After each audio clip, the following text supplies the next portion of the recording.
Welcome to the third morning of the 6-gun Grill Trans Agulhas. We've decided on a 7 o'clock start because of the ominous weather that is approaching. The mist was lying thick over the bay and we had to start half an hour later.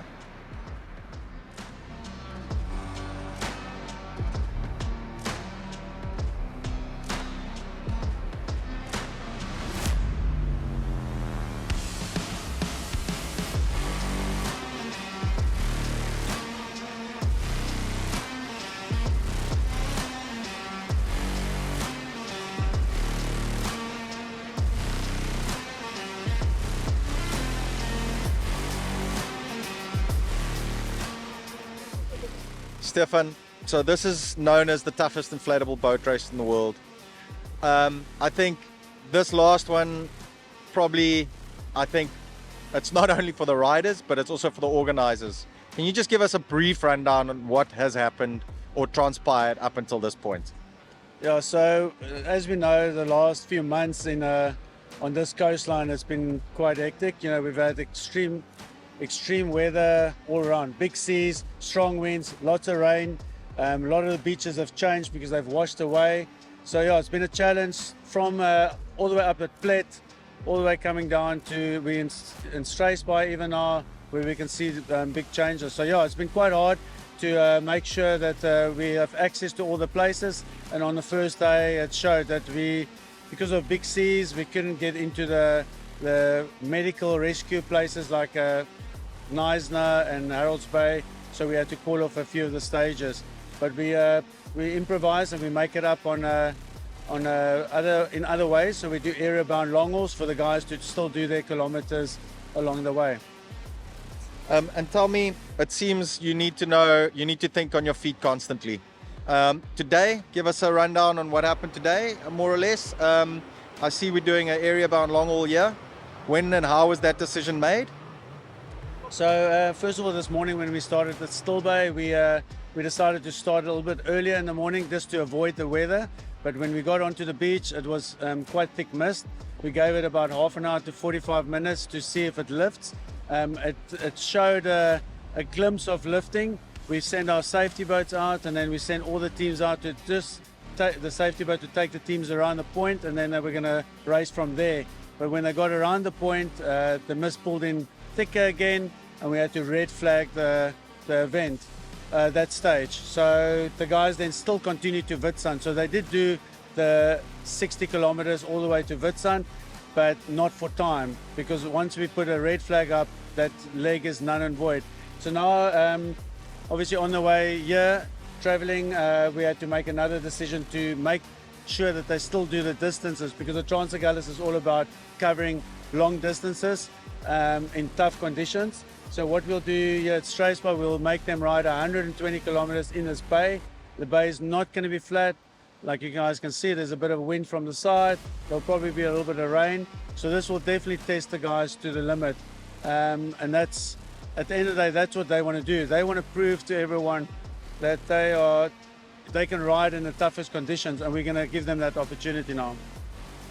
Stefan, we've also seen, especially in the blueprint class, where our sponsor's boat is racing, 6-gun Grill, the number 41, Dave Bonnet and Harry Erasmus. They've got a 5-second lead, and they do not race these shorelines as often as the guys that are right behind them. What do you think is going to happen? Can you make any predictions? Yeah, so the team of 6-gun Grill, I mean, they're very experienced. Dave Bonnet is won 13 of these events overall, so he comes with a lot of experience. He's really good with his setup. He'll be looking at conditions and make a calculated decision on setup. But I know he'll be chased because I think he's only 5 seconds ahead of Team 88 of Dreyer van Niekerk. And between those two teams, the one has done 24 Trans Agulhas, the other one 26. So they are the most experienced Trans Agulhas riders at our event currently, and they will definitely push it to the limit with Eben de Bot maybe showing them the way or just following them. We're in for an exciting race, guys, and thanks, Stefan.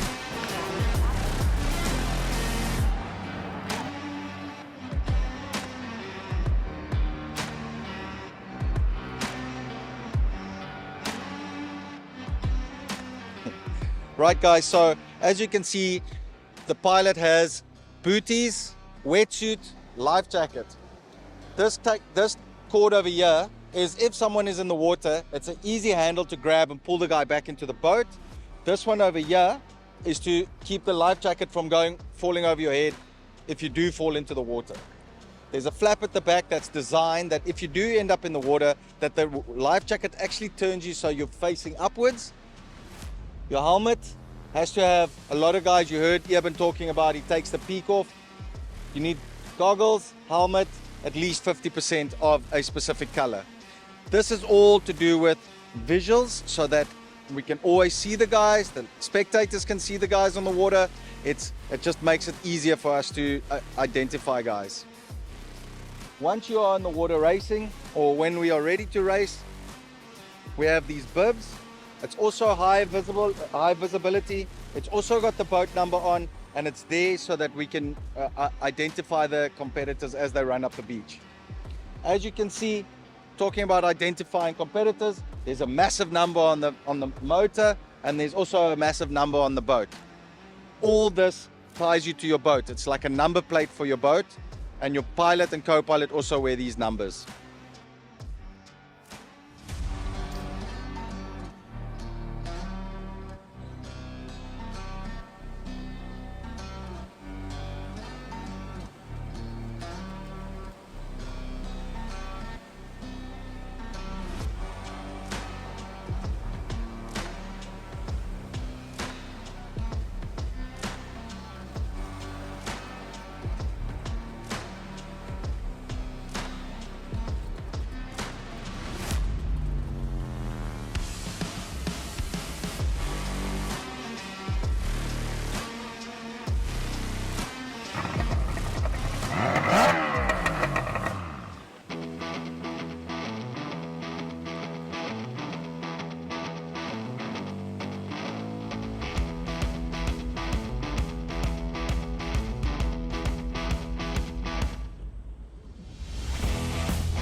So Stefan, this year we had the youngest competitor ever.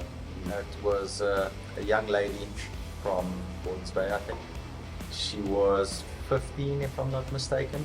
She had to get special permission to race this race. And I think for a young lady to show us the grit on that first day and do what she did, how do you feel, or what do you think of that? So when we saw her enter, and I did query it with our organization, and they approved it as part of development, and she has done some, she comes from a boating family, so she's experienced with riding boats and so forth. So yeah, we were a little concerned, but after day one, she actually surprised us quite a bit. They did really well, and she didn't moan once. She looked super strong on the beach stops, a lot stronger than some of the other guys. So yes, it's amazing to see someone like that. And I know she was only one of two women that rode in this event, which was amazing, just to see that. So Evan, I don't know what your feeling would be about that, and how you. Yeah, I must say, I never expected it to go so well. I mean, she showed plenty of guys that, you know, it's not only a man's sport. Yeah. So I think, yeah, kudos to her. I mean, it was incredible. I said afterwards that was one of the highlights of this year's Agulhas. 100%.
One thing that I'd like to mention, and maybe you guys can talk more about it. On the water, no one is friends. everybody's racing to get to that checkered flag. But once it all settles down and everybody's back in the camps and everybody's working on the engines to prepare for the following day, if you run into a missing part or you see you've got a broken part, you can go to your worst enemy and say, hey, do you have a spare gasket for me? 9 out of 10 times he's going to go, no problem. Can you guys share any of that type of experiences that's happened to you guys in the Agulhas? For me personally, we haven't, obviously, like I keep saying, it's about preparation and having all that 100% before you get there. We haven't had to call on, I suppose in all the years we've done it, we have had some people to come and help, obviously, if you need something or you're at the campsite, like you say, need some parts or some gaskets or whatever. Definitely able to approach competitors, and at the end of the day, we're all there for the same sport. We all want to get the same things out of it, and to help one of your fellow competitors out along the way is also part of the race.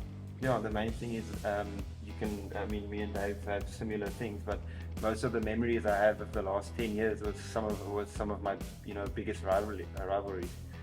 So that stories you have with them, and it's stuff that happened on the water that you can't share with anyone else. So when you get to the side, we had a laugh like that in the past, where we had something happening on the water, and then we get to the beach, and even though we were racing, we get to the beach, and then it's all high fives and stuff. So yeah.